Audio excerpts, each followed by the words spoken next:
Yeah, I know you can hear it. It is Metal Monday. I don't know why I started doing that. I think just because one time at band camp, they played some metal.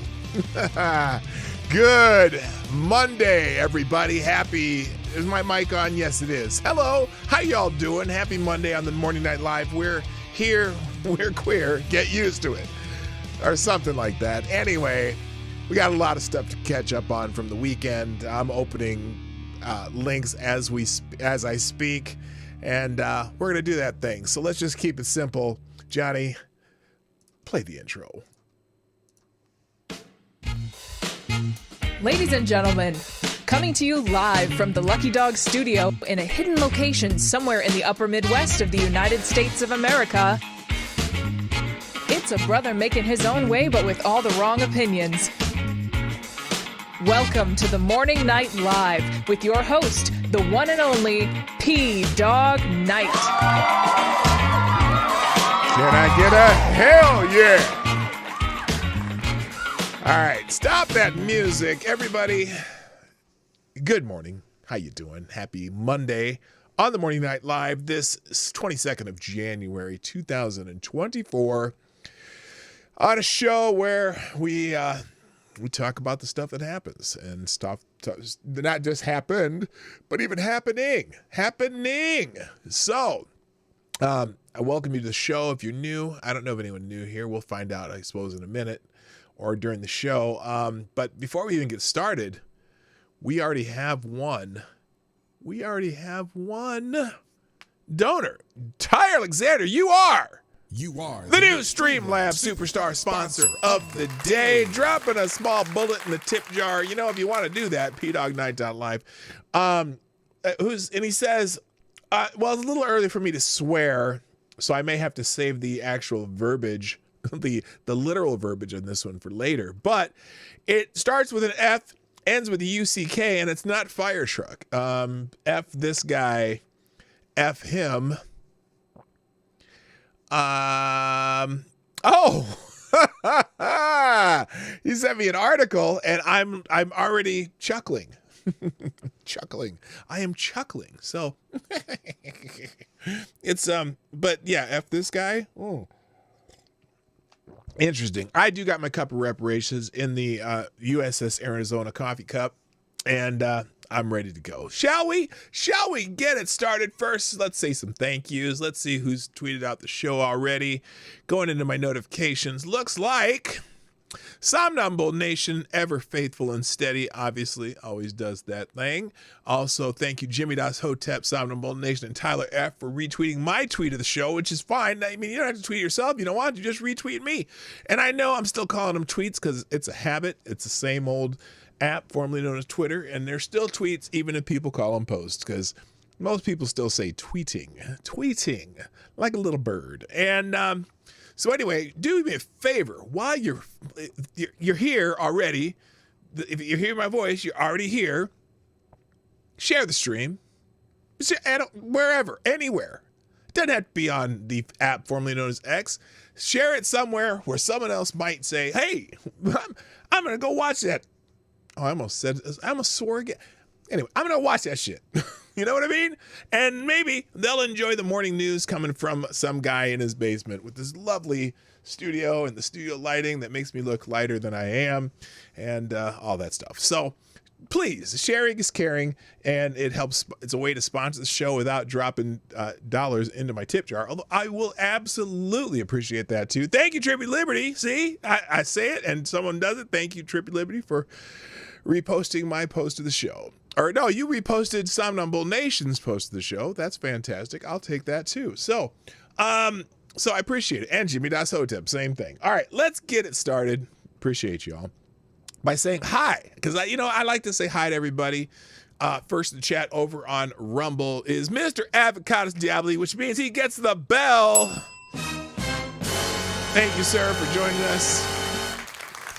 One of the most Johnny on the spot viewers of the show. Also, good morning, St. Jude, dude. That's a new name. Nice to see your face. Well, not your face, but I see that little S that they put next to your name. Also, good morning, Mike Savage, Blarg.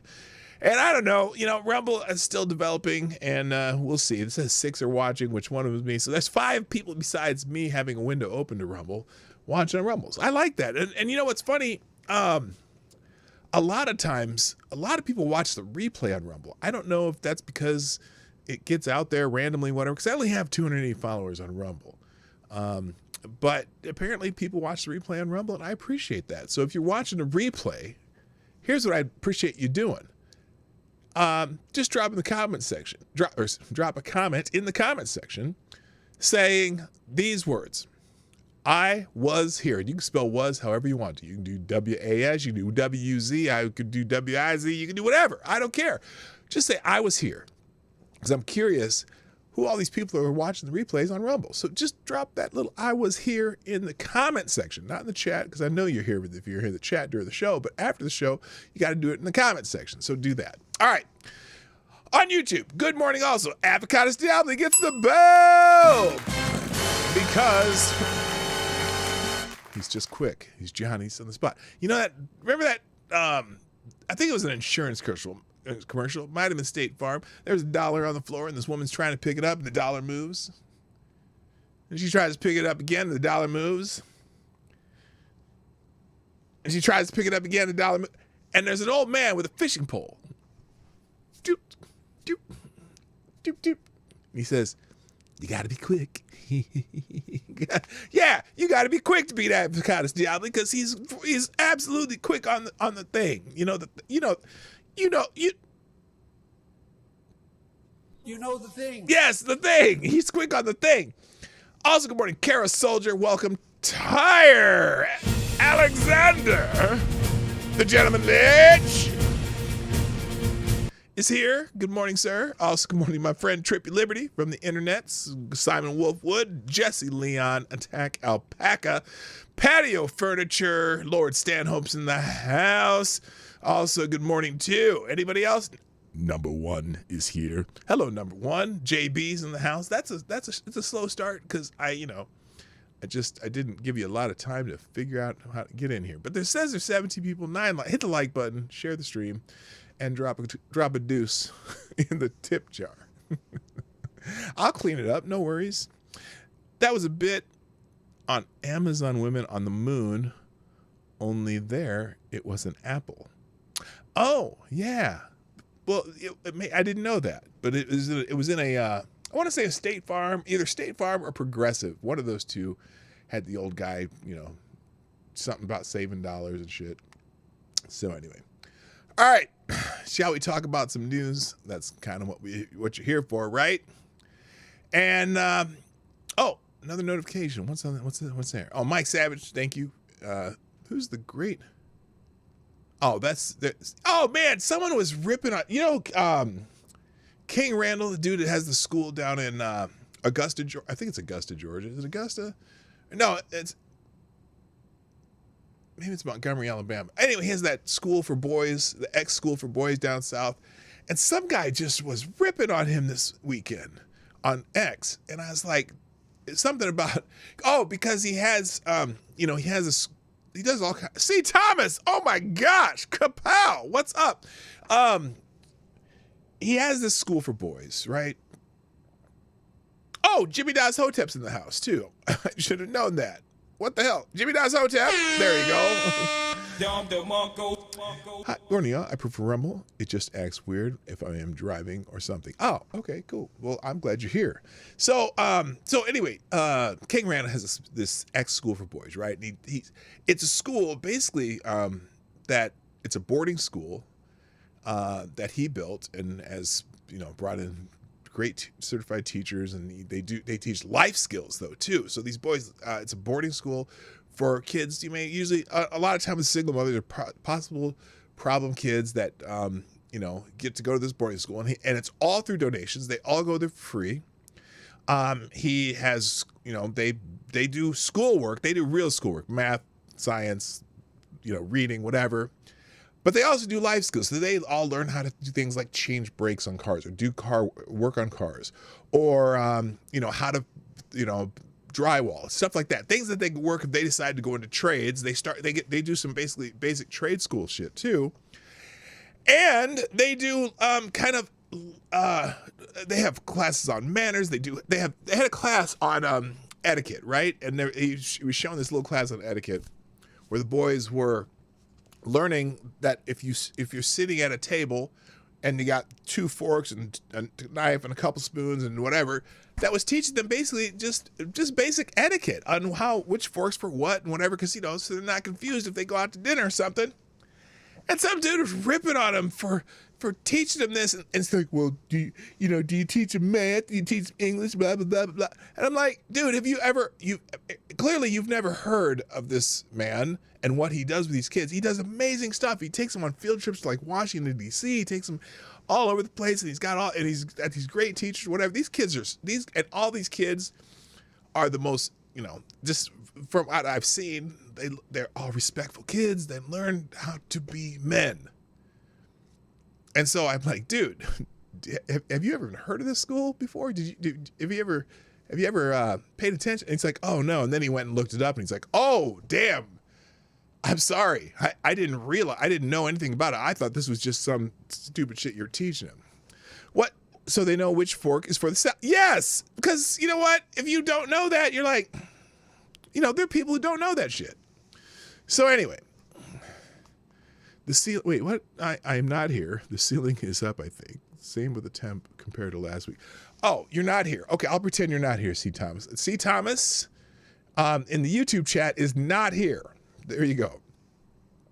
I was joking. Good. No, I know. I know you're joking. And still, but yeah. They learned how to act. Yeah, teaching a child how to act in public. And these boys are amazing. They have their little graduation ceremonies, whatever. And they all he's very proud of the fact that most of these kids do their schoolwork and are above level in reading and math and know things that people just need to be learned.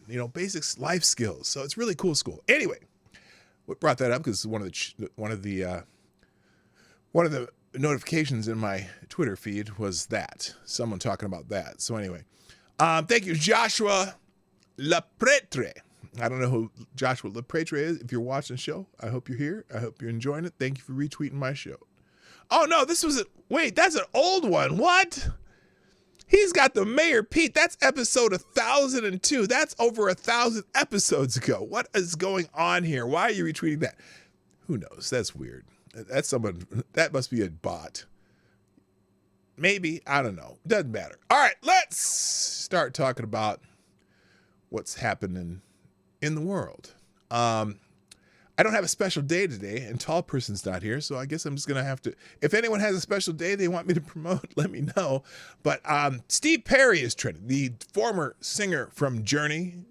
So now I come to you with broken arms. I know it's open arms, but I always thought it was funny to sing broken arms. Anyway, Steve Perry, it's his 75th birthday today, and he is trending on X. One of the great lead rock singers, just from voice alone. Had an amazing voice, but then he had some major problems with his vocal cords and had to stop singing professionally. And then they found some dude from, I want to say either from Korea or Vietnam. Some dude that was, Neil Schoen saw this guy singing Journey songs on YouTube and flew to, I think he's from Korea. And he flew to Korea and got this guy. And now, so this guy sings lead for the Journey as they tour, right? And but anyway, Steve Perry, the actual lead singer from Journey, the real lead singer, is 75 years old today. Happy birthday, Steve Perry. In a few more years, he'll be old enough to run for president. That's hilarious. But yeah, he's one of the great lead rock singers in rock history. Today is Mariachi Day, is it? Oh my gosh, let me check that out. Is it Mariachi Day? Did I spell that right? Is it Mariachi Day? Oh yeah, happy. No, wait a minute. Nope, that was yesterday, International Mariachi Day. Oh man, I am disappointed. You know, I am fascinated though by mariachi bands. I mean, when you have a good mariachi band, like, and all acoustic, the big old giant bass and whatever, and they got a good singer, they're fun to listen to, and the horns and whatnot. So love me some mariachi though. It was 21st was Happy National Mariachi Day. Now, what's crazy about that is I guess it's from Latino Arts Scene, Happy National Mariachi, but we'll talk about it anyway. Here it is. Here's from yesterday. Happy National Mariachi Day. We're so lucky to have our very own national recognized mariachi juvenile made up of Latino art strings program students. These talented young musicians have performed for a variety of audiences, including U.S. presidents. So yeah, that's kind of cool.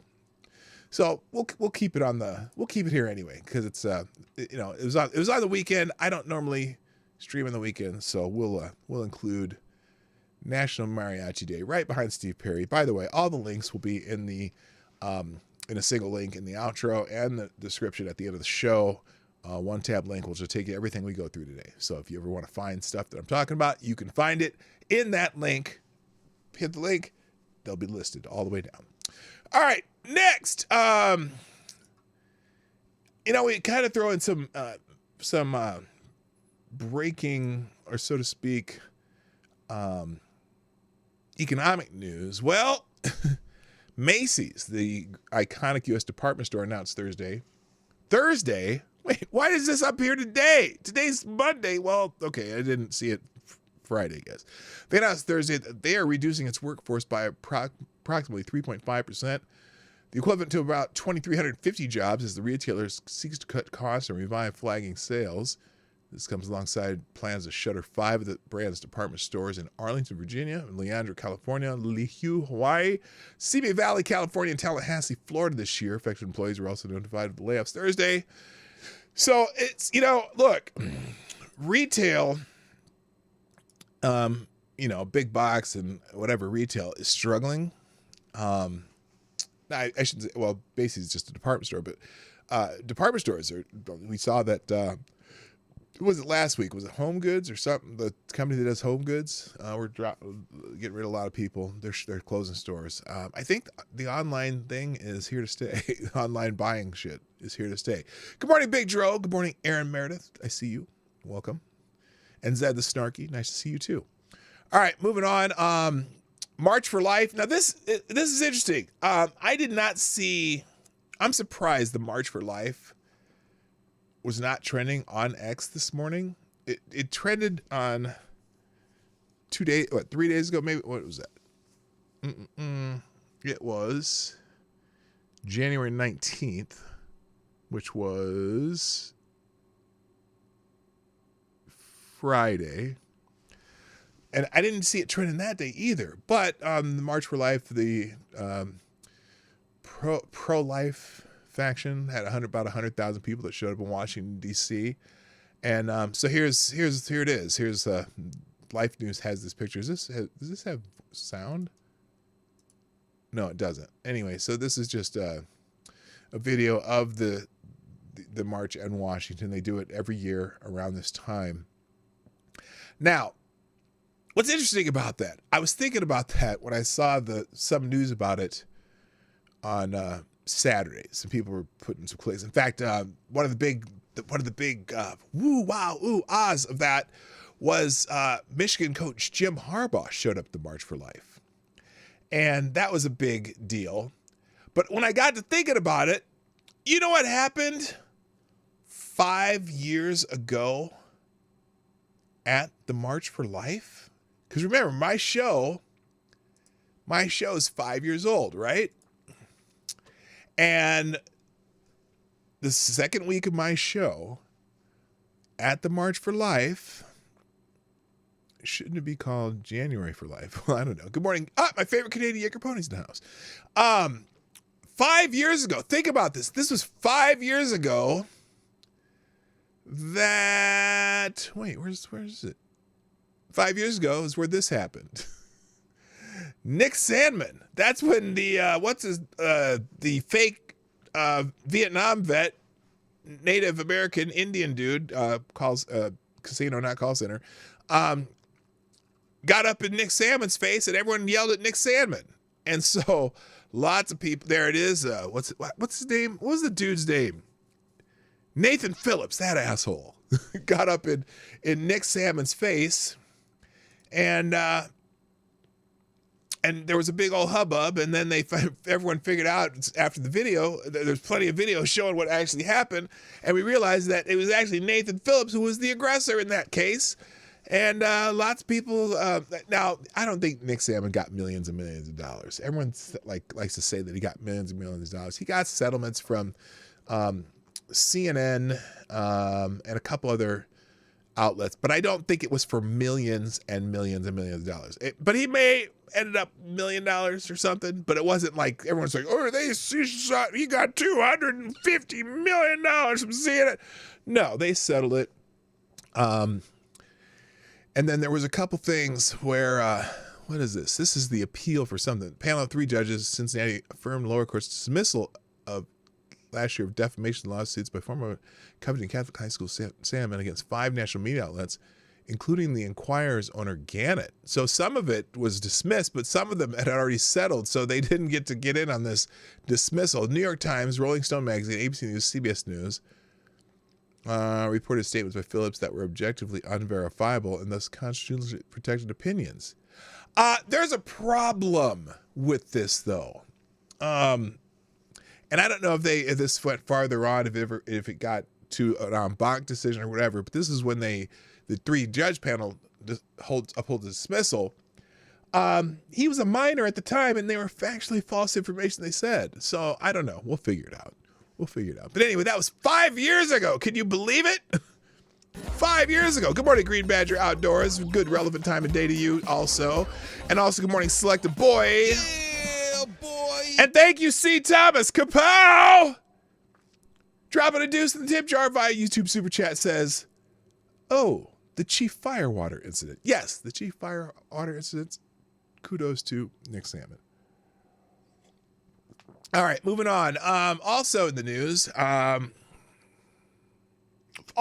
since we're talking about things that happened on this day or this approximate weekend, multiple years ago today, 3 years ago, almost to this week, January 20th, 2021, when Joseph Rahim Biden was sworn into office, he killed... No, we're not talking Clinton side. No, he killed the Keystone Pipeline. Unhappy anniversary. Biden killed the Keystone Pipeline. Biden's war on American energy started on day one. Biden's first act as president was to kill the Keystone Pipeline, XL Pipeline. Biden's action on January 20th, 2021 was part of a series of executive orders on his first day in office that revoked permits signed over the past 4 years that do not serve the U.S. national interest, including revoking the presidential permit granting the Keystone Pipeline. That's a quote because it absolutely served the national interest. His dictate claimed the Keystone Pipeline disserves the U.S. national interest. The United States and the world face a climate crisis! Crisis! There's a crisis! It's a climate crisis! We're all gonna die! You know what's funny? I was talking about, so there's a little bit less snow in Minnesota right now than there normally is. In January, you usually have quite a bit of snow on the ground. There was like a couple mild snowfalls so far this season, but less than normal. But, last year we had way more than normal. So, but this year there's less than normal, right? And I'm talking to this dude at work, and it's like, yeah, man, boy, there's not much snow on the ground, man. It's just more proof that the earth is dying. And like, the earth is dying. The earth is not dying. Let me tell you something. Fire Marshal Bill. Who knows who Fire Marshal Bill is? Hello, GDSOB. Let me tell you something. En reaction, Puerto Rico. the Earth's not dying. The Earth's going to be here for a long damn time. The Earth's been here, but they say it's been here 1 billion years or whatever, and it'll be here 1 billion more long after the assholes on the planet that live here now are dead and gone. But the planet's not dying at all. And in fact, what's funny, one thing that the scientists can't really explain, which is surprising because it would seem to be obvious. So this so-called climate change, the warming of our planet, which, is, well, I shouldn't say so-called because climate changes all the time. Climate's been changing the entire 1 billion years we've been here. But what they don't seem to like to acknowledge is the fact that all of the other planets are also having a slight warming trend. Now, there would seem to be, because they claim they can measure that on other planets, and all of them are warming slightly, like ever so slightly, like insignificantly slightly. In fact, we're right now the period we're in is a historically low temperature period on this planet, which they also never tell you. And in fact, we're kind of at just coming out of one of the lowest ends ever. So of course the planet's probably going to get warmer, right? And also the fact, wait, I already commented to let you know I was not here for the replay. Oh, okay, thank you. Smart ass. So yeah, we've been warming ever since the Ice Age. I have a T-shirt that says that if you want to go into my Teespring account. But they don't want to tell you that, yeah, all the planets are going through the same similar slight warming phase, which means probably has something to do with the sun. Maybe, and I always thought maybe because our orbit is kind of an oblong shape and it's not a fixed, perfect circle every time. And so maybe part of that is during the times that, they like to say, oh, this was the hottest summer on record because, the Earth's close to the sun in that particular part of the orbit. But I don't know. There's so many, but the part that they say it's a crisis.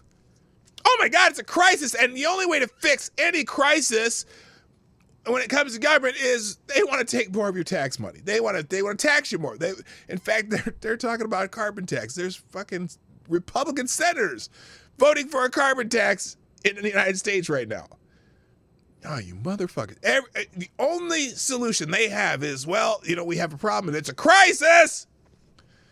So we're going to tax you more. It's amazing how our dollars, our earned income, our life, the stuff we fuel our lives with, every crisis, more of what we do, more of our work just goes to the shitheads in Washington and other governments around the world for that matter. Anyway, 3 years ago today, Keystone Pipeline. All right, main topic of the day. I'm going to do it right now.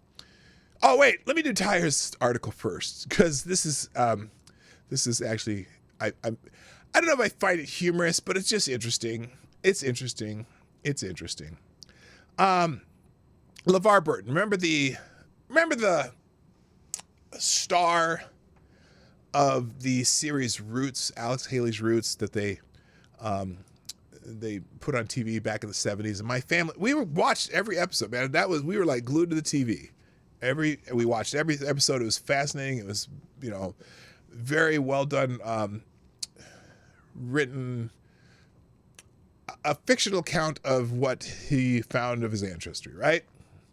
LeVar Burton is stunned to discover that ancestors served with the Confederacy on Finding Your Roots, which isn't that PBS show with what's his face?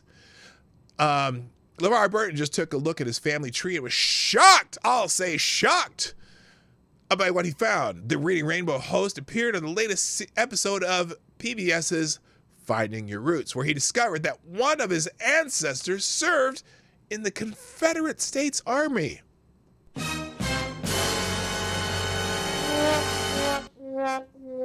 show's researchers made the discovery while investigating Burton's great-grandmother, Mary Sills, according to host Henry Louis Gates, the professor at Harvard who he was arrested at his home, and they had the beer summit. Remember the beer summit? Obama had the beer summit. That was the professor was Henry Louis Gates. Anyway, an analysis of Burton's DNA led to the conclusion that Sill's biological father, Burton's great-great-grandfather, was a white man named James Henry Dixon. Wow, Burton said before he burst out laughing in shock. So Granny was half white? Wow. The show's additional research indicated that Dixon was born in North Carolina in 1847 and joined the junior reserves of the Confederate Army during the Civil War, where, though he apparently did not see battle. So, you have an ancestor who served in the Confederacy, Gates stressed, leading a stunned Burton to reply, "Are you kidding me? Oh my God, I did not see this coming." And then apparently it was a bear. Oh, wait.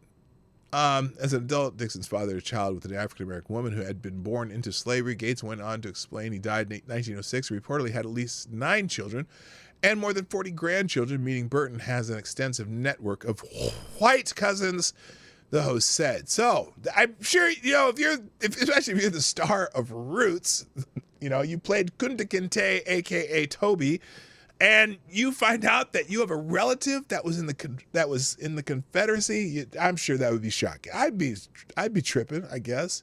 So there you go. That's interesting news. Hello, C. Thomas. Thank you. Dropping another 5 spot in the tip jar. Appreciate it, sir.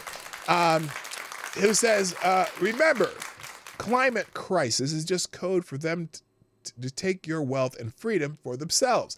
They need their private jets and security convoys. Oh, spot on. Yes, you are. Thank you, C. Thomas.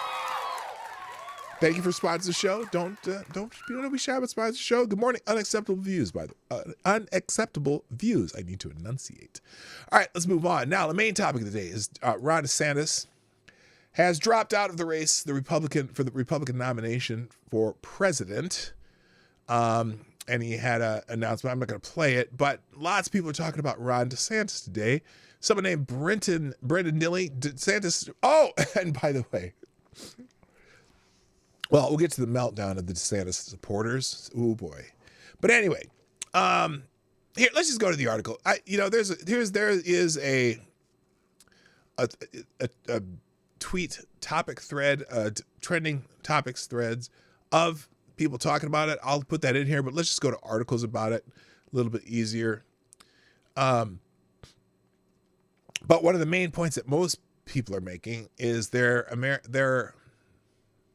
are Americans who felt that their guy, Ron DeSantis, would make a great president. The rest of America disagreed, and their candidate did the right thing in dropping out and endorsing the frontrunner. Only one man can stop Biden now.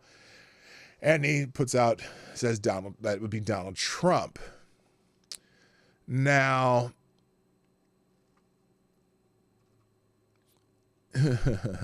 we'll get back to that. Let's just go to the story. Florida Governor Ron DeSantis, one of the 2 remaining challengers to former President Donald Trump, dropped out of the presidential race on Sunday before the New Hampshire primary and endorsed Donald John Trump. The video DeSantis released from Florida on Sunday afternoon. He endorsed Trump over the last challenger, former South Carolina Governor Nikki Haley, saying that while he has disagreements with Trump, he thinks Trump is better than Haley and certainly better than Democrat President Joe Biden. Okay, and then they talk about the video here. And then some of the commentary they show here. Marsha Blackburn, Senator Tennessee, good on Ron DeSantis for allowing us to unify. Your turn, Nikki Haley. So that's definitely a message to Nikki Haley. And then she said the GOP must unite behind around Donald Trump. DeSantis' exit from the race leaves one remaining challenger to Trump in the field, Nikki Haley. Things between Trump and Haley have been intensifying ahead of New Hampshire's GOP primary on Tuesday, and a strong Trump performance there, as polls indicate, is likely could finish her off quickly and early. That sounds a little, never mind. Anyway,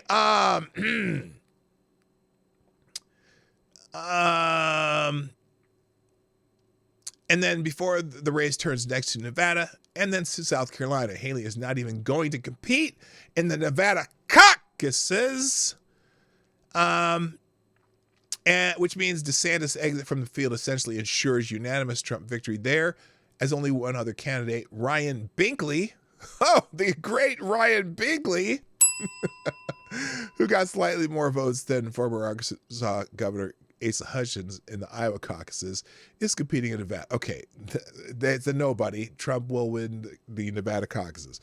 So anyway, so now one of the stories about this, though, is how the DeSantis, a lot of the DeSantis influencer types, not necessarily the rank and file DeSantis supporters, but the rank and file, the influencers, the PPC on X all the time that really were fighting for Ron DeSantis. And let me just say something about this. I would have been completely satisfied had Ron DeSantis been the nominee, sans Trump. If something happened to Trump, I'd be completely happy with him. I'd been completely happy with Ramaswamy.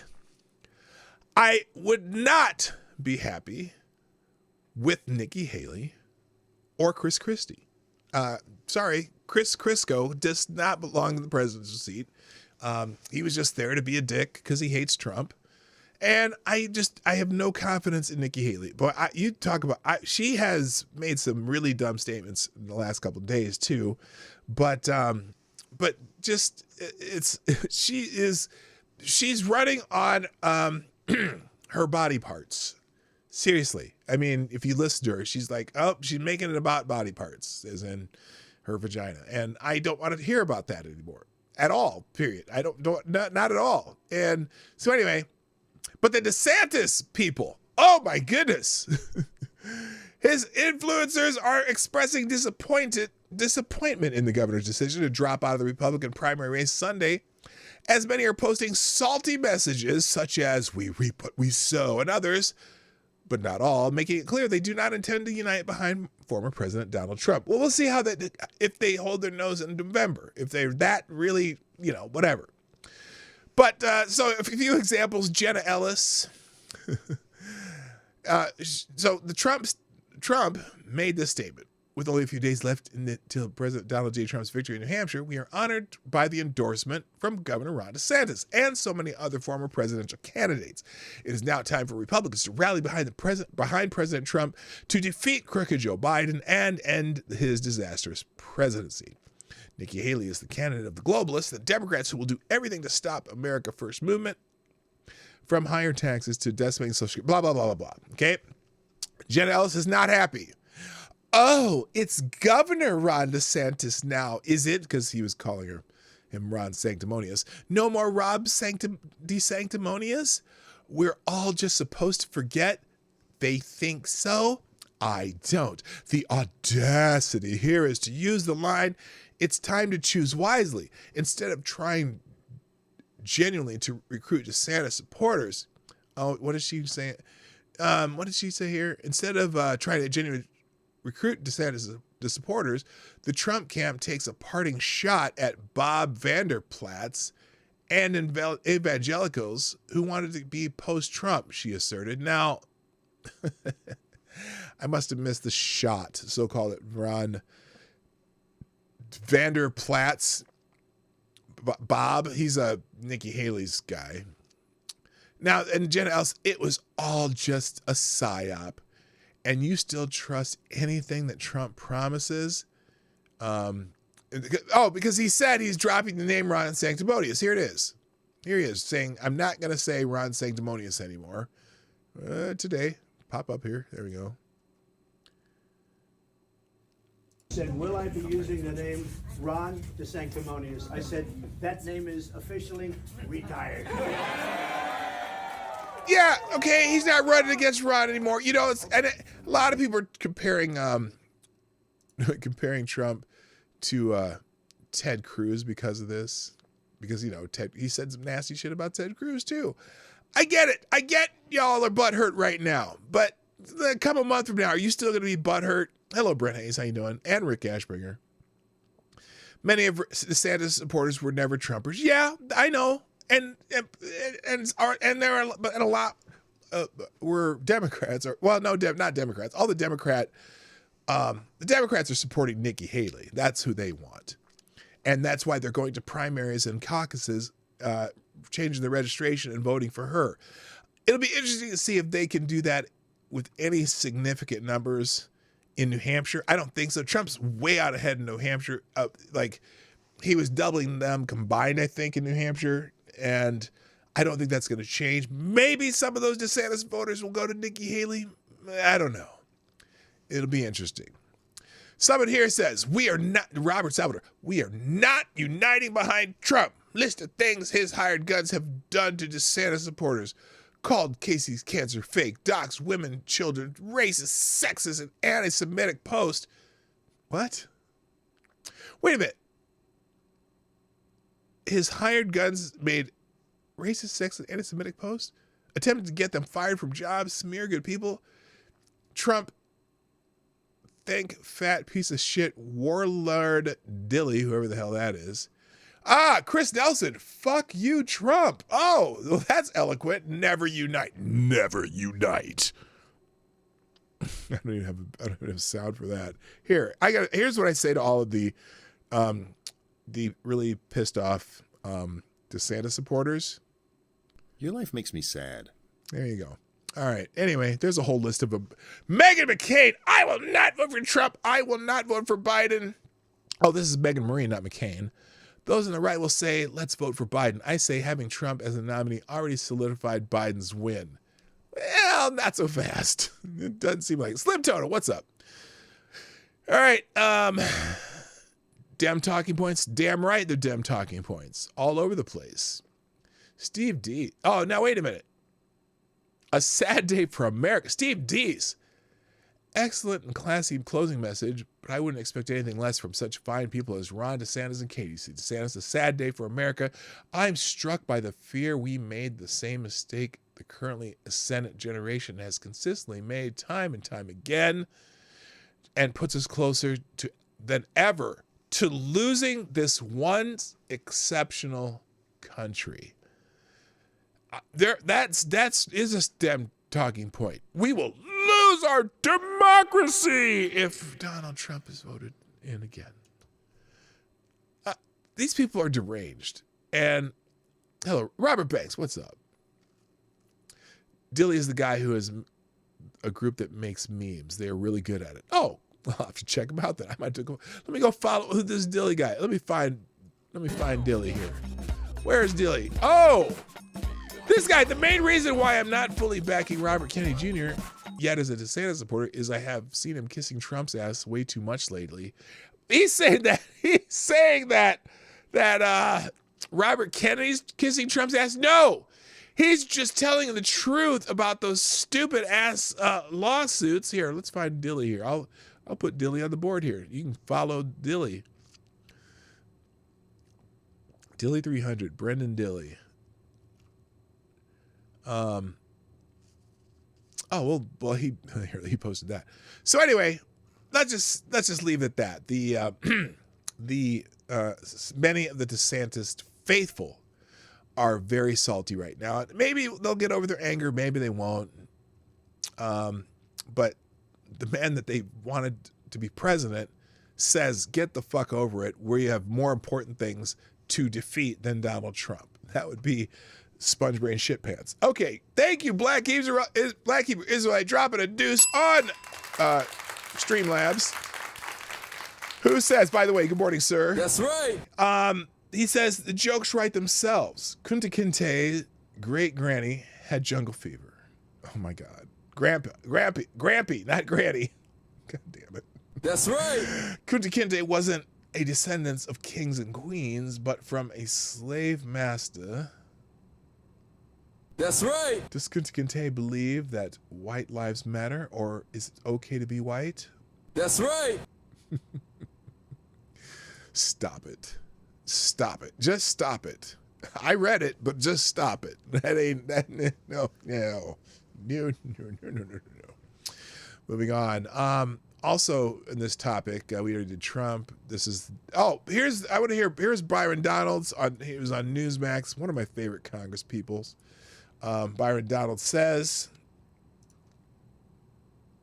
Governor DeSantis, he fought hard. He entered this campaign truly and believing that and he's he from was Florida. going to be our nominee to lead our party and to help get our country back on track.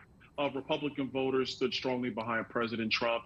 He made the absolute right decision to drop out at this point in time. And I'll tell you, he's absolutely correct. The time has come for Republicans to unite behind President Donald J. Trump. We have an enemy in the White House. We have radicals through our government, and we have to be united as a party in order to get our government under control so our country can flourish and our people can truly live out the American dream. So, look, I want to thank the governor for being in this race. Political campaigns are hard. It's tough on everybody, but he made the right decision today. Now it's time to go win back the White House. Governor Desantis, he fought hard. Did you miss anything there? I think he's right. All right. Nikki Haley's also trending. Nikki Haley. Now she's had a bit of a rough week. I'm just saying. She's having a bit of a rough week. Now some people are saying because she's the only one left trying to capture this nomination behind Trump, and she will be in a distant second in New Hampshire, probably even a further second in South Carolina. And I predict after South Carolina, she will drop out. The only thing that's keeping her in the race right now, in my opinion, are Democrats and the media, because the media, in fact, and we'll get to that in a second, but the media and Democrats really want her, maybe even more than Biden. So that'd be interesting. So anyway, Nikki Haley is wooing her actual constituents in New Hampshire, Democrats and neocons. Oh, snap! That is, that's the truth. Breaking, Congresswoman from Nikki Haley's home state of South Carolina, Nancy Mace, endorses Donald Trump for president. And not Nikki Haley. This comes just days after Senator Tim Scott of South Carolina also endorsed Trump. What does that all mean? Well, that means she's going to get her behind whooped in South Carolina too, probably. And she's going on a pity me tour also. She made the really dumb statement about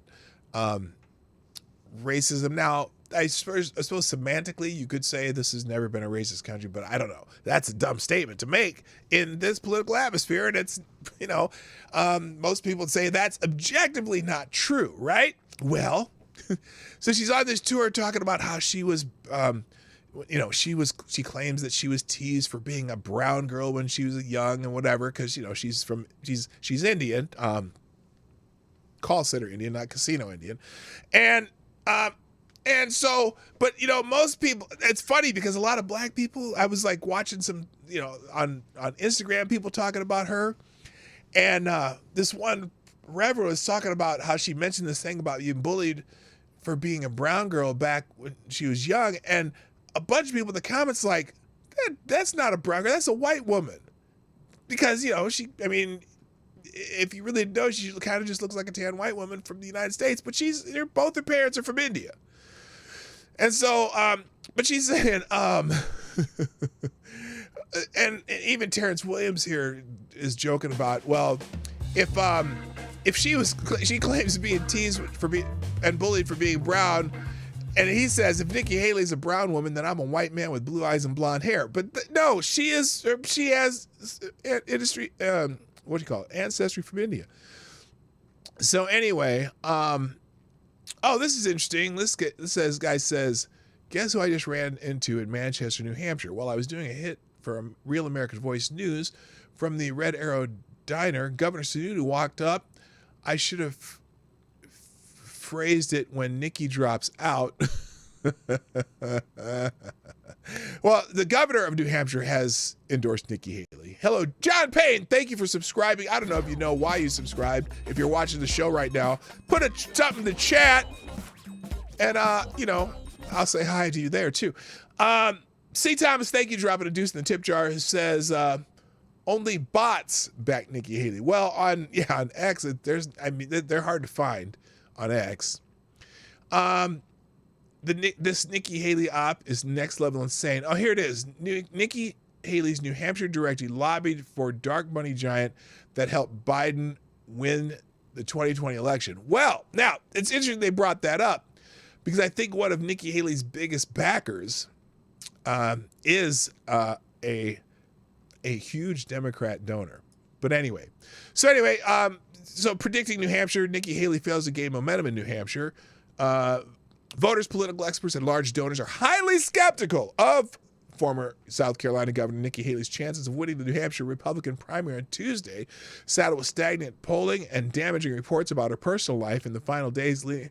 Okay, these damaging reports about her personal life. Someone said she cheated on her husband. I'm sorry, I don't give a shit, especially when Donald Trump's in the race. And you've had Bill Clinton, and you've had all these, the Kennedys, and all these people. That anchor probably has been broken forever, okay? So anyway, Haley appears poised to place second behind Trump. Forecast that ally Governor Chris Sununu let slip on Wednesday. We've always wanted to have a strong second.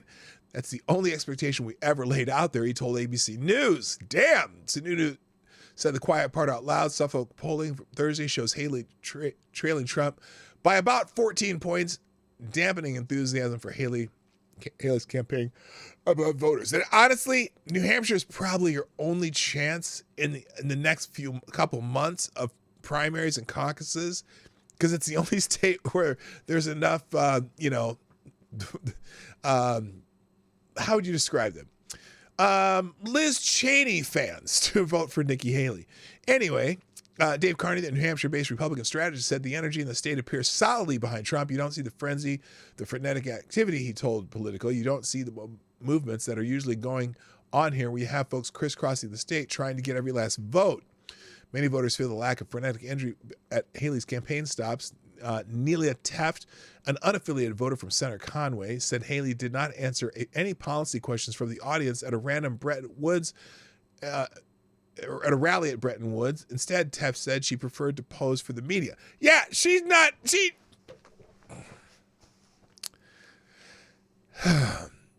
let's just say she's not generating any excitement. Let's just put it that way. And so, and apparently Ken Langone, co-founder of Home Depot, said he was prepared to donate to Haley's campaign a nice sum of money, but Haley's diminishing prospects in the state caused him to reconsider the major gift until after the primary. Oh, she's done. She's done. There's stories in there. And then, but if you listen to the media, you might think Nikki Haley is the front runner. A reader in New Hampshire emailed me Saturday and said that in that day's mail, he had received no fewer than 12 mailings asking for his vote in Tuesday's primary. He said it wasn't unusual this close to the big day, but that what struck him about them was that every last one of them was for or against a single candidate. He kindly sent me screenshots of the mailings, and from looks of the campaign mailings in the first primary state, the Republican contest year is all about one candidate, Nikki Haley. This was just one day's mail, and maybe on the other days this reader's mailbox was full of pro-Trump or Desantis appeals that didn't mention Haley after all. All of these mailings were prepared before DeSantis dropped out of the race, but they make it clear why DeSantis decided to pack it in. From the looks of these mailings Tuesday in New Hampshire is apparently a vote for Haley or against her. 8 were pro-Haley and 4 were pro-Trump, but even the Trump mailings were all about Haley. Has Nikki Haley suddenly become the Republican frontrunner? In a certain sense, yes, she clearly represents the Mitch McConnell, Kevin McCarthy wing of the party. That is the establishment Republicans who wish Trump had never come around and hope he'll go away for good soon. 2 of her mailings contain the same warning: we can't risk it. With President Trump's criminal trials and the liberal media's bias against him, our country can't risk 4 more years of Joe Biden. While this may appeal to those who love Trump but are worried about his and America's prospects, Haley also reaches out to those who hate him. Donald Trump can't defend his fiscal record, so he's lying about Nikki Haley's, one mailing said.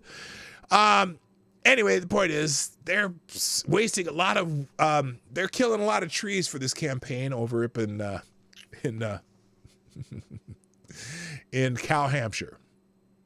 That's a joke that Styx Hex and Hammer makes. Isn't it Hampshire? Yeah, Hampshire.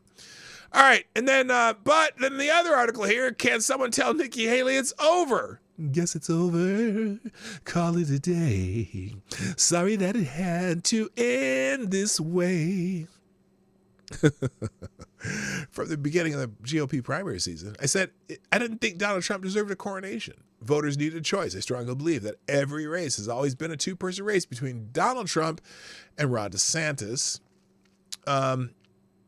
It would have been a much more competitive race, but that's not what we got. We had several candidates run audition campaigns, chipping away at the Trump alternative vote that combined with various efforts by the Biden administration to imprison Trump on bogus criminal charges and made it impossible for anyone to compete in this with the pseudo-incumbent. DeSantis saw the writing on the wall and got out. Now it's time for Nikki Haley to do the same. At the moment, it doesn't appear that's what she's doing. She said, Ron DeSantis has been a good governor, and I wish him well. So far, only one state has voted. Half of its vote went to Donald Trump, and half did not. We're not a country of coronations, she said in a statement. Voters deserve to say whether we go down the road of Trump and Biden again, or we go down a new conservative road. New Hampshire voters will have their say on Tuesday. When I am president, I will do everything in my power to start another war. No, she didn't say that. She said to show them they made the right decision. So she's headed for a make it or break it moment in New Hampshire, which is a foolish endeavor. Hours before Governor DeSantis officially suspended his campaign and endorsed Trump, a CNN University of New Hampshire poll was released showing that his departure will most certainly benefit Trump in the state he is already winning. Among likely GOP New Hampshire voters whose first choice was Ron DeSantis, an overwhelming 62% named Trump as their second choice candidate, while only 30% opted for Haley. 62% of the Ron DeSantis faithful that said that their second choice was Trump, not Nikki Haley. Hello, Now What Studios, a.k.a. Woo, my friend from high school. Good morning. You must be doing really well because pro-Gaza food for kids ads are running before your podcast. Really? That's interesting. That's interesting. And I don't mind food for kids, but you know my status. I'm kind of don't start a war with someone who has a greater military power than you. Anyway, the Hill also says the poll comes just days before New Hampshire voters cast their ballots in the GOP. Okay, that's the same damn sentence. But the CNN poll showed Trump with 50% support, Haley with 39%, as DeSantis polled significantly behind them. So. Oh, and then in South Carolina, Nikki's home state, Trump has an average lead of 30 points. This means that Trump is not only likely to win New Hampshire, but Nikki Haley is on the verge of losing big in her home state, as Ron DeSantis pointed out on Sunday when he announced he was suspending his campaign. Republican primary voters want to give Donald Trump another shot. He gets it, and Nikki Haley ought to as well. He gets it, yeah. So anyway, the longer she stays in the race, the harder it will be for the party to unite behind the candidate that will ultimately represent the party in November, Donald Trump, which, and I'm not, remember me, the not Trump guy? I guess I'm a Trump guy now because I sure as hell ain't voting for Nikki Haley. I'd have been happy, like I said, I'd have been happy with Trump. I'd have been happy with DeSantis. I'd have been happy with Ramaswamy, even though I have questions. But not Nikki Haley. And someone's like, because she's not white, or she's a woman. No, there's probably women there's plenty of women that I would vote for if they decide to run, but I'm not going to name them now because they haven't campaigned yet. So anyway, Doug Burgum, the man who I am now related to through marriage in my family, Doug Burgum has called for the GOP to unify behind Trump. Says the race for the nomination should be over after New Hampshire. Governor Doug Burgum, governor of North Dakota, a former 2024 presidential candidate who now backs former President Donald Trump, told SiriusXM's Breitbart News Saturday that the race for the Republican nomination should be over after New Hampshire. So I don't need to read anymore, but yeah, Burgum, who actually Someone the other day told me that Burgum would have been their guy. And I was a little surprised at that because I thought they were a total Trump guy. But they liked Burgum too. I think Burgum's a great governor in North Dakota. He just doesn't have any name recognition, and he's governor of a tiny state. And unfortunately, Americans tend not to like that for whatever reason. But he is a very good governor in the state of North Dakota. Although I think he might have vetoed one of those bills that I would have supported. But either way, Doug's a good guy, and I'm looking forward to meeting him someday. All right, let's move on. Oh, and we'll get the last little bit of politic news, at least direct presidential politic news. Dean Phillips is entertaining a third-party bid for president on one condition. Now, Dean Phillips is the Democratic congressman, I believe, from Minnesota. Dean Phillips, Democrat, Minnesota, a long-shot candidate for the Democratic Party's presidential nomination, said he would consider a third-party bid for the White House under the right circumstances. According to multiple reports over the weekend, Phillips signaled he would be open to campaign under the No Labels banner. They're the kind of Democrats and rhinos disguised as a nonpartisan group. If President Joe Biden appears likely to lose against former President Donald Trump, should they face each other again in the general election, it would have to be a Joe Biden-Donald Trump rematch that shows Joe Biden is almost certain to lose, Phillips told the New York Times. That is the only condition at which I would even entertain a conversation with any alternative. The Washington Post interview, Phillips said the data would have to indicate a better way to defeat Trump for him to contemplate a third-party run. For now, Phillips says he's focused exclusively on running as a Democrat. Did I say Democrat? That's funny. For now, and securing the nomination because that's the most expeditious, reasonable, common sense way forward. Here's the deal. I still predict there will be no Joe Biden in November. And I don't mean no Joe Biden like bad things happen to him, just he will not run. He'll pull a Lyndon Johnson or something and he'll drop out. And so then there's going to be a scramble for a Democratic nominee among Gavin Newsom, everyone says Michelle Obama and everyone keeps saying, oh, what if Michelle Obama won? Oh, she'd win hands down. I don't think she wants to go through that. Unless, of course, remember, this may well be Obama's third term for all we know, because we know that Joe Biden ain't running any shows in the White House right now. He barely remembers where he is most of the time. So maybe it could be a fourth and fifth Obama term with a Michelle Obama at the helm. Oh, God, please no. They're destroying the country. So anyway, but yeah, Dean Phillips is actually running right now. He's running, but the problem is he's running and the Democrats aren't having primaries. So how's he going to get the Democratic nomination unless Joe Biden drops out? Real quick. Thank you, Black Hebrew Israelite. Dropping another deuce to the tip jar. And now you are the new Streamlabs Superstar sponsor of the day. Black Hebrew Israelite, who says, let's see, LeVar Burton's great-great-grandparents were supporters of Jefferson Davis. He was a Democrat after all. That's right. Repeal the 19th. That's right. Okay, thank you, Black Hebrew Israelite. No, just his grandfather. Remember, he took a little trip to the quarters and got himself some.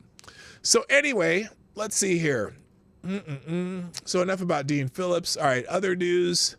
Vanessa Williams is trending. Now, I'm not really sure. I don't know if this is from...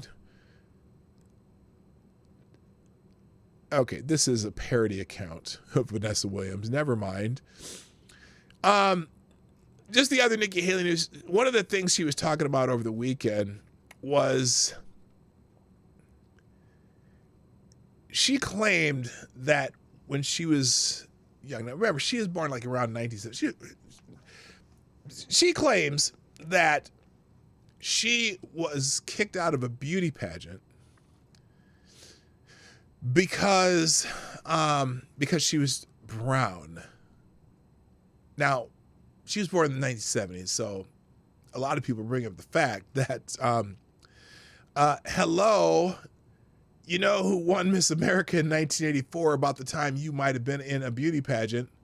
That would be none other than the lovely, although morally ambiguous, Vanessa Williams. Now, she took some photos for some magazine, and those came out, and then they took away her Miss America crown.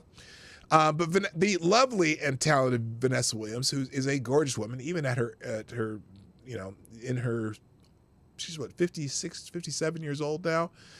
But, and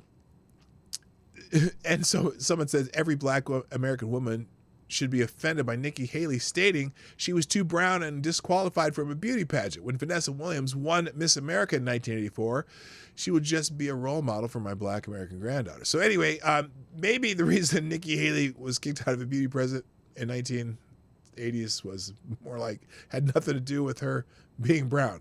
So anyway, and look, let me clear something up here.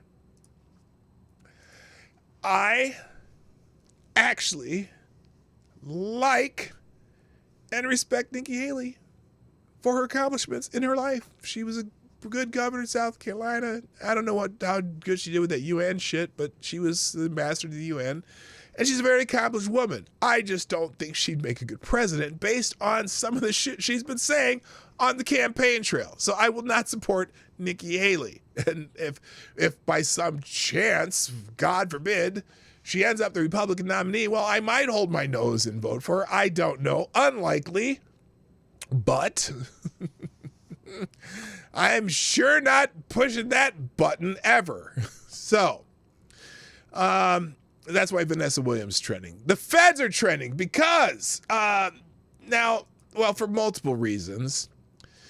Tom Fitton says, hard proof of Fannie Willis corruption, new Fed FOIA lawsuit on deep state targeting Trump update. Okay, that's just some whatchamacallit, what do you call that?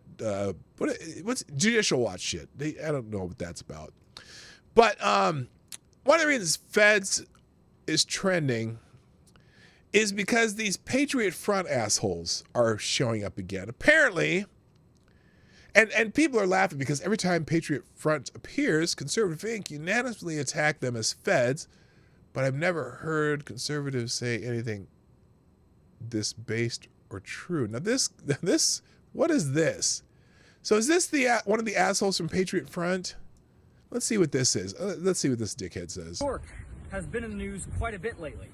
Around 300 communists on all the bridges around Manhattan this month to advocate for Palestine along the continued communist goals of turning this country into a collage of brown-black slums in which everyone is perfectly equal in their squalor. And it was also revealed that a bunch of Jews were literally undermining our country with a network of tunnels under Brooklyn. I don't know what exactly... Now, okay, I get it. Yes, these are the guys that dress in the blue and the khaki pants, and there's about 50 of them that show up all over the country at different places. And they say a bunch of stupid shit, and they come off as just some, they look like an op, okay? And the fact that they can't, they're kind of like, probably have the same following as Richard Spencer, right? Just a bunch of dickheads who are supposed to be scaring the what do you call it? Just the Democrat woke, the Anti-5, whatever crowd, and they look like idiots, and nobody wants to claim them. Certainly, no Republicans want to claim them because they look like assholes. But the other part is, so they're supposed to be this white supremacist group, and every time they show up somewhere, they come with this guy's talking points, this similar talking points. And it's just too obvious, It's just like, really, it's like you went and read what people on the left would say, right-wing white supremacists would say, And so nobody wants to claim them. And most people just say these guys are not. And plus the fact they're always covering their faces. Now, some people say, oh, real Proud Rights supremacists would never cover their faces. Well, you forgot about the Ku Klux Klan. They covered their faces. But they're not the conservative Antifa either. They're, the Proud Boys kind of served as that, or at least they were the nemesis of Antifa. These guys are just a bunch of pussies who walk around with and wearing some kind of a uniform. And so it is just weird. And so lots of people are saying they're feds, which, I'm sure half of them probably are because, think of Gretchen Whitler. And then also, though, there's still the, now this is the article, House Representative reveals at least 200 undercover Fed operatives set up Trump trap on January 6th. That's, what's that guy's name? I'll put the article in here. Representative Clay Higgins, but this was from a couple months ago, so I don't know why he posted this article today. So, I'll leave it in there. Moving on, Florida's trending, partially because Ron DeSantis is from Florida, and now some people are mad that he's not running for president anymore because then he'll still be the governor of Florida and he'll be ruining their days. But people here, Christopher Rufo, I probably supported Governor DeSantis and hope that he continues to deliver wins in Florida and runs again in 2028. But for now, it's time to unite behind President Trump, who made CRT a national issue and banned DEI in his administration. If he wins, he will double down on this agenda. But some detractors would say, now DeSantis drags his defeated and humiliated shell back to Tallahassee. Will the Florida legislature GOP act like a separate branch or keep being a doormat for the petty dictator? Oh, Ron's a dictator. It's funny. A dictator who runs everything that he wants to do through the legislature. Wow. People actually vote on what he wants them to do down there. It's crazy that dictator gets people to vote on shit. Are they still scared of him? If history is any guide, they won't change and calls them cowards. So anyway, Christina Pushaw. She is, I think, the spokesman for Ron DeSantis, who says nobody worked harder. He and Casey DeSantis left it all on the field. No matter what comes next, I am honored to know them and blessed to live in the free state of Florida. So that's why people are talking about Florida, because that's where Ron DeSantis is going back to. I can address the Brooklyn tunnels. Now what? Wendy Wu, my friend, I can address the Brooklyn tunnels. A group of young men wanted to expand their historic synagogue in Crown Heights, so they just started digging. No plan, no ideas about weight-bearing walls. Yeah, that's kind of how the story's gone. And then people are saying, there's all this weird shit down in the tunnels and blah, blah, blah. But yeah, that's how the story was written, and I get it. Also trending, Bill and Hillary Clinton. I have no idea, other than there was at Bill and Hillary Clinton International Airport in Little Rock, there was a plane that crashed or something over the weekend, or caught on fire or something. So we're starting to hear a lot more about plane incidents. I should probably not scroll so fast. We might see a picture of Big Willie's Willie, but we're not. Here it is. A Cirrus SR-22 crashed during takeoff at Bill and Hillary Clinton National Airport, killing the pilot. The plane was bound for Tampa Executive Airport in Florida. So that is. But then a lot of people are talking about Clinton side and everything else that's bad about the Clintons. There you go.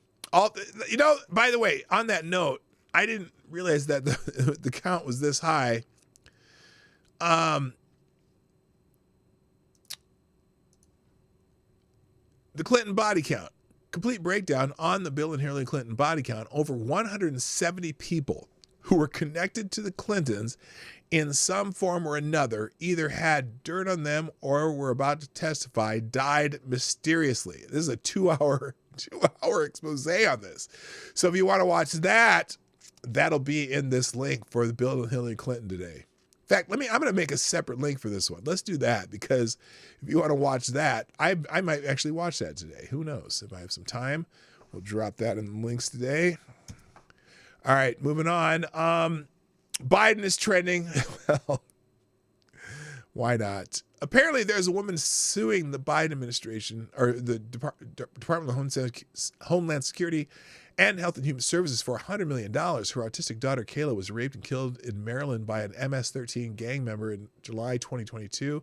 The illegal gang member was let into the country by the Biden DHS and sent to Maryland by Health and Human Services.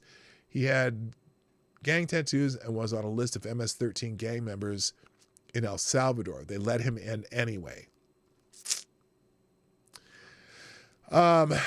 So that's, I feel sad for this woman, but I'm guessing that her case will be thrown out. Ted Cruz says Joe Biden could end the border crisis tomorrow. Illegal aliens keep coming to America because they know they can stay once they arrive. That's true. President Biden needs to secure the border and end the catch and release program.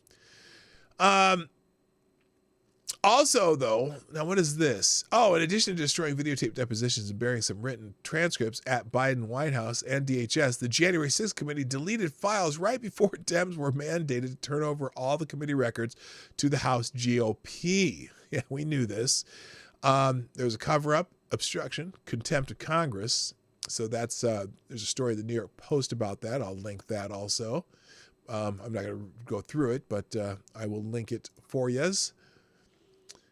Let's see here. Oh, wait, did I mess that up? No, there it is. Okay. All right. Then finally, Joy Reid is trending. And Joy Reid's trending because she had an interview with Tiffany Justice from Moms for Liberty. And this is there was an interesting exchange here. This is Tom Fitton says, Tiffany Justice makes a powerful case for protecting children from the pornography being promoted to them by Joy Reid, which is funny. I want to, there was a single,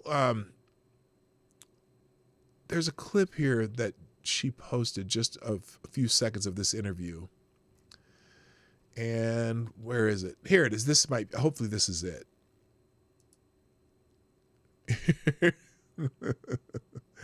Joy Reid is one of the worst people in the media today. Her tactic against anyone that she doesn't like is to cut them off constantly. It's a faux way of giving time to the other side. She cannot address why sexually explicit content should be allowed in school. So this is one of the exchanges that someone decided to highlight here. So here's an example of this interview. This is a 7-minute interview, and this is 45 seconds of the 7-minute interview. And this pretty much will tell you how the interview is going. I don't have to be an expert to know that dildos aren't appropriate for public school. I mean, come on, let's get real. This is a full context story, as you said, of the author's experience. Why is it your right or a Moms for Liberty activist's right to say that a parent who wants their child to have access to this book, which gives a personal experience of this author, why doesn't a liberal parent, for instance, or a parent of an LGBTQ kid, why don't they have a right for their child to just have access to this book? Why is it your right to say they can't? So, again, we're talking about incest, rape, and pedophilia. And Boy, each parent, each parent has to decide what is appropriate for their child to read. So I want you to answer. I'm going to ask it one more time. That's how Joy Reid argues. She didn't never let her talk when she has a point. I have a very simple answer for Joy Reid's question. Nobody is stopping that parent from going out and buying that book if they really want a book about dildos and anal sex and how-tos for blowjobs and shit like that. If they want to feed their kids pornography because that's what they want to do, go ahead and buy the book. They're not banning the fucking books. They are keeping them out of the schools, just like they restrict websites. I guarantee you, every public school in America restricts Pornhub and whatever other sex sites there are. That's why, you moron. Jeez. You got to watch the interview. I've watched it, and it's insane listening to Joy Reid argue that. In fact, here it is. New Moms for Liberty co-founder triggers Joy Reid on her own show and gets her to argue in favor of rape and pedophilia books in schools. It's hard to take Reid seriously with that hair. Well, yeah, because someone said it looked like she scalped a white woman, it looks like she scalped Eminem and is wearing his hair. Anyway, the co-founder Tiffany Justice blasted the MSNBC host who tried to gaslight people. You got to watch the interview. It'll be in the links. This is, remember Fannie Willis? Fannie Willis is having problems down in Georgia because she apparently she hired her married partner to do the Donald Trump case, the RICO case.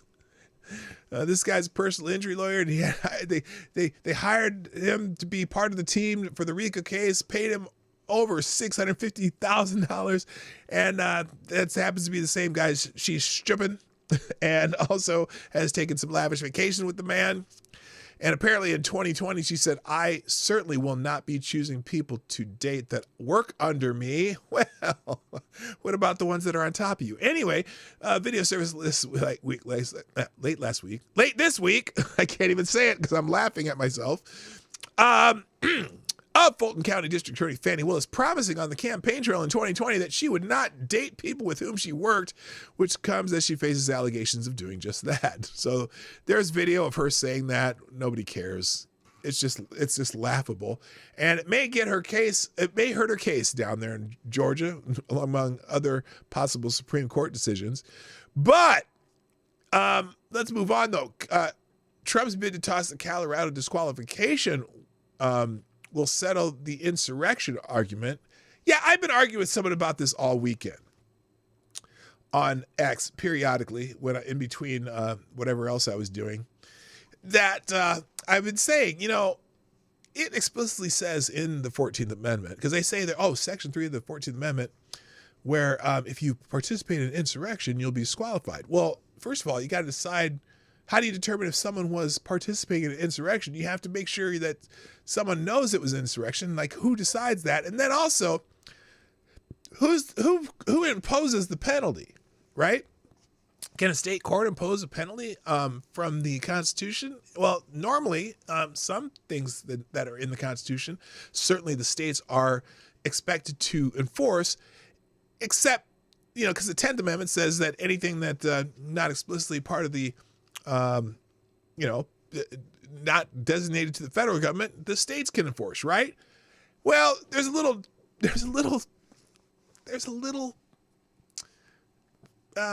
what do you call it? Kink in the armor, say, in their argument on the 14th Amendment, because yes, that Section 3 of the 14th Amendment says that insurrection bullshit, right? Which, whatever is for Civil War. But Section 5 of the 14th Amendment, when you have to read the entire 14th Amendment whole, Section 5 says specifically that Congress enforces the 14th Amendment. It literally says those words. Congress enforces the 14th Amendment through legislation. And Congress wrote that legislation. They wrote a law under criminal code. And when you have a law under criminal code, it has to be adjudicated in federal courts, and you must be found guilty of something to be able to impose the penalty of that law. And the reason we know that it has to go through the courts when it's a law, because Section 1 of the 14th Amendment says that due process is also required of the law, the legislation that the Congress fulfilled in Section 5 to enforce the Section 3. I don't know why this is so hard for people. I'm not a lawyer, and I can figure that out. It's pretty plain fucking language. So anyway, this article in PJ Media, Donald Trump's lawyers filed a legal brief challenging the Colorado decision to toss him from the ballot at the Supreme Court on Thursday. And if nothing else, the court's decision will decide whether or not Trump engaged in an insurrection on January 6th. It's not likely the court will leave any wiggle room for states to misinterpret the decision and attempt to disqualify Trump from the ballot elsewhere. No prosecutors attempted to charge Trump with insurrection under 28 U.S.C. 2383, the law that Congress wrote as per Section 5 of the 14th Amendment, in the 3 years since January 6, 2021. Despite the relentless and ongoing investigations of President Trump, the brief notes, and for good reason. President Trump's words that day called for a peaceful and patriotic protest and respect for law and order. This argument is not even necessary. they want to give some background, but this argument is not even necessary. Because the state courts, state judges, state secretary of state do not enforce the 14th Amendment. And you know why we know that the people who wrote the 14th Amendment probably weren't expecting, they explicitly wrote Congress enforces the 14th Amendment, and there's a reason why.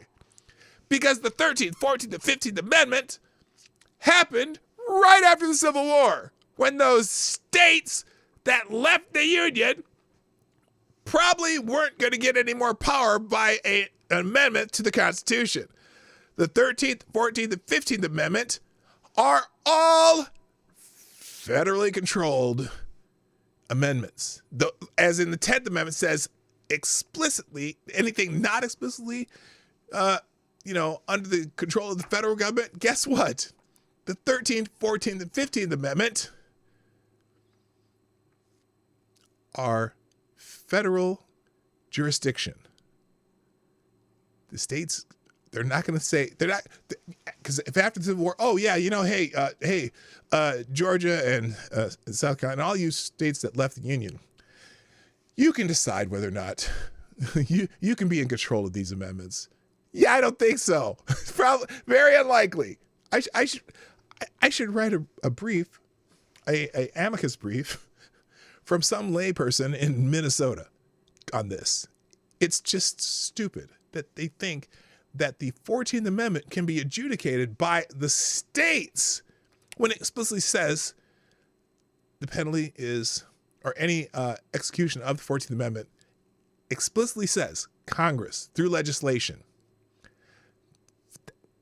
Federal legislation, 28 U.S.C. It's 18 U.S.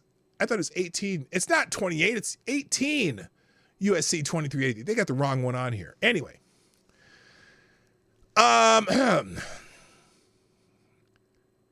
So anyway, in his speech, but they're arguing, and for good reason, President Trump's words that day called for peaceful, patriotic protests for respect and law and order. In his speech at the Ellipse, President Trump told the crowd to peacefully and patriotically make your voices heard. He encouraged support for our Capitol Police and law enforcement.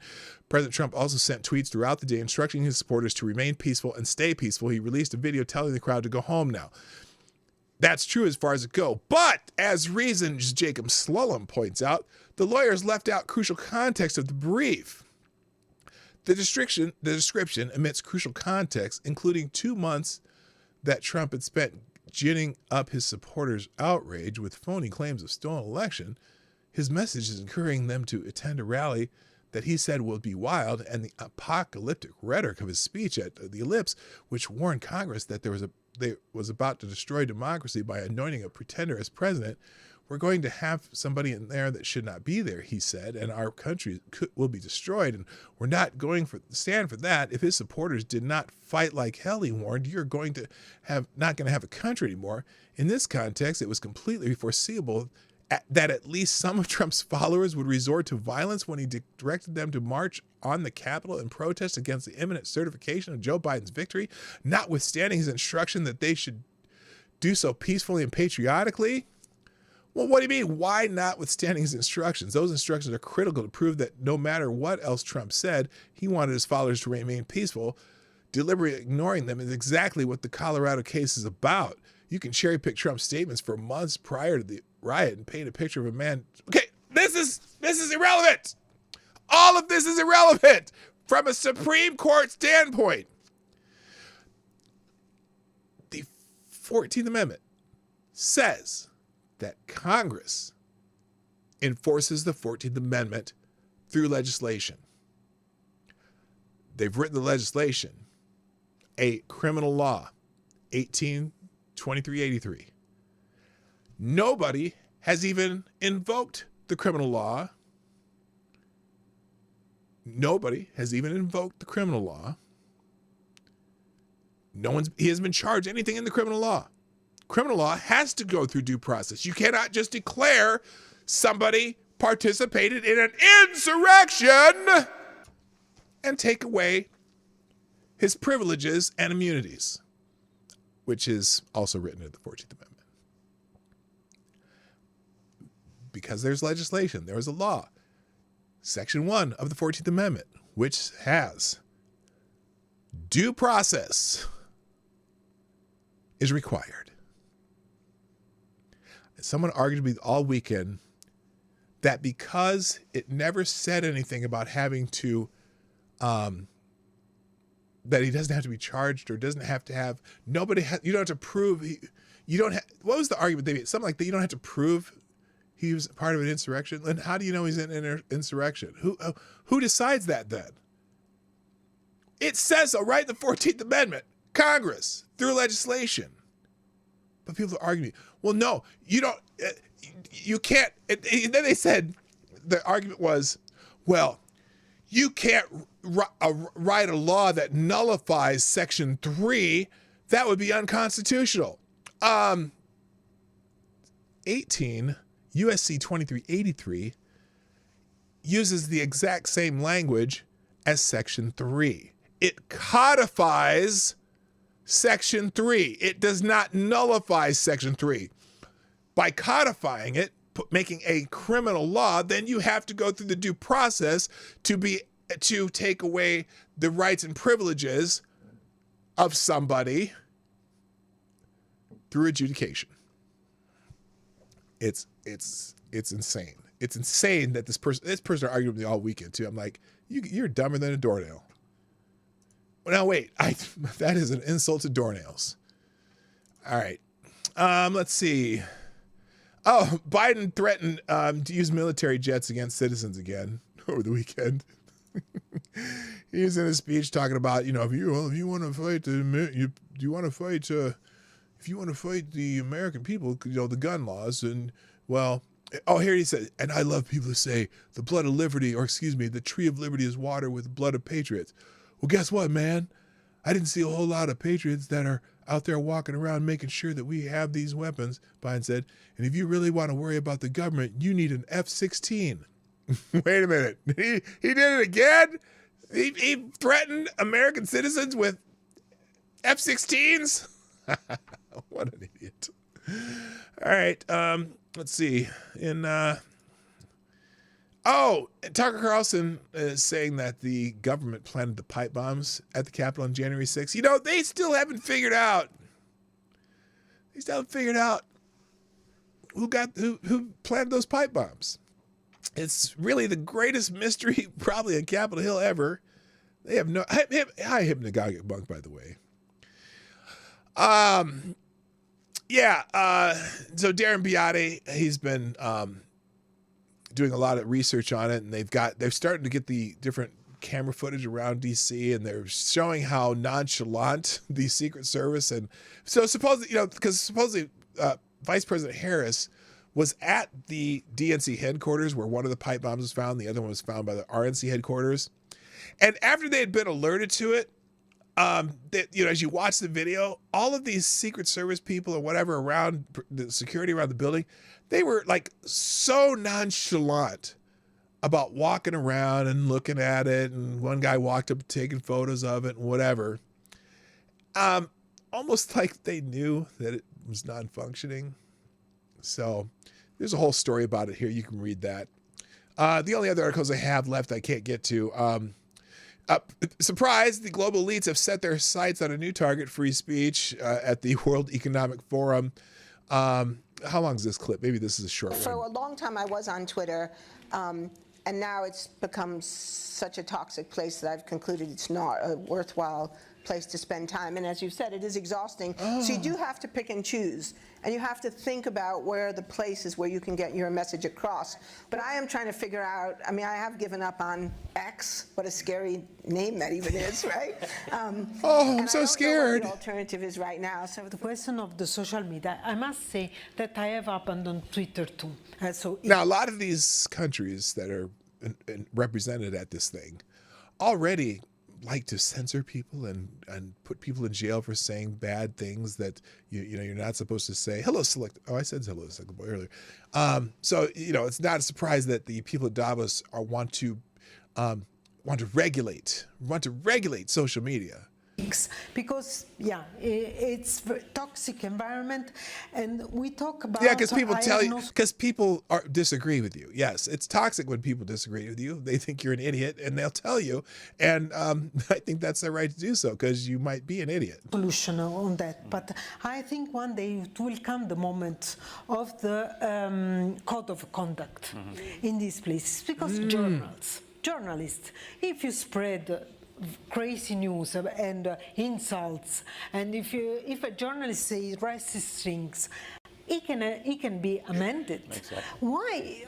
Why social media that they have such big power, we still can? Yes, you have the power to talk about things that they don't want you to talk about. I think there will be a societal reflection on how information is brought there.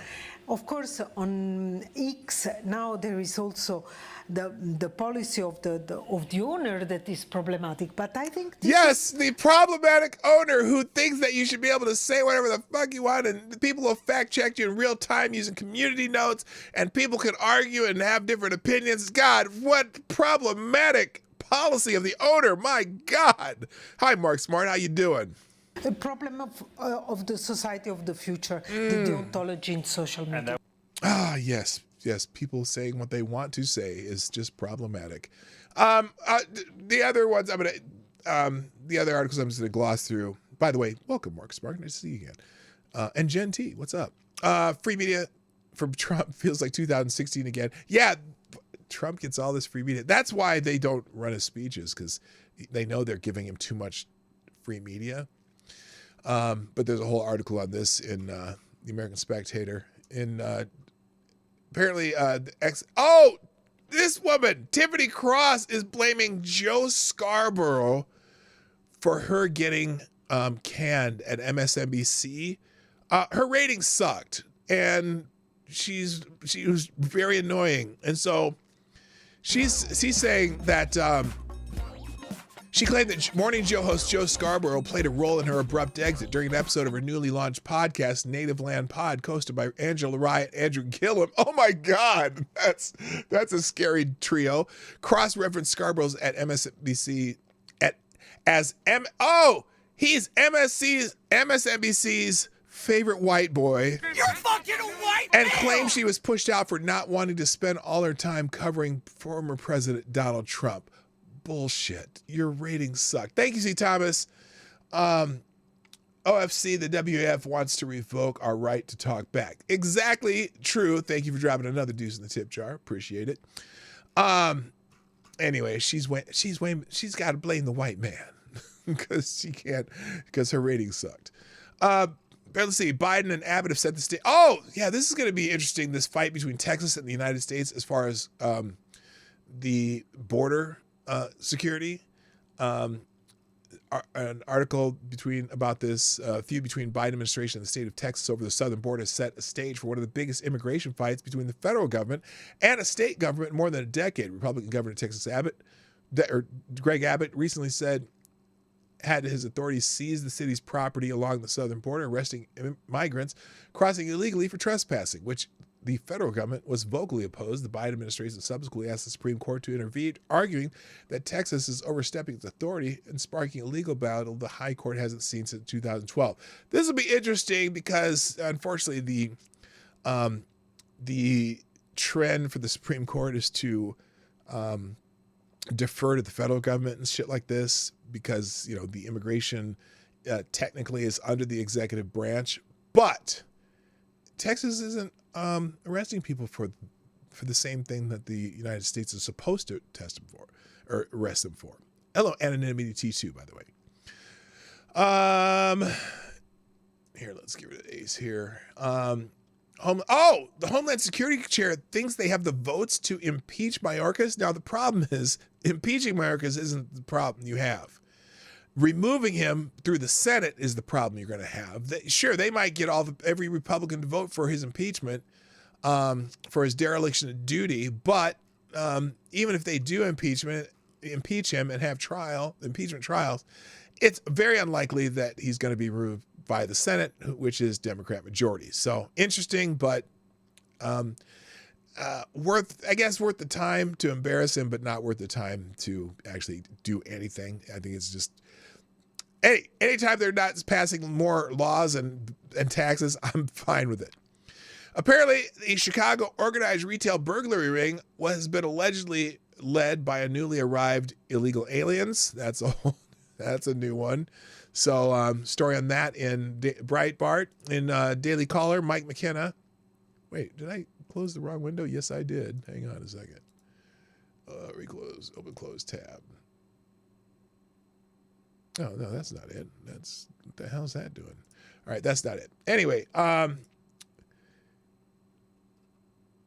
shocker, Rhino Republicans are backing a carbon tax. Oh, good God. Last Thursday, Senate Committee on the Environment Public Works reported legislation, the PROVE Act, that set the stage and lays the foundation to impose carbon dioxide taxes on American families, workers, and consumers.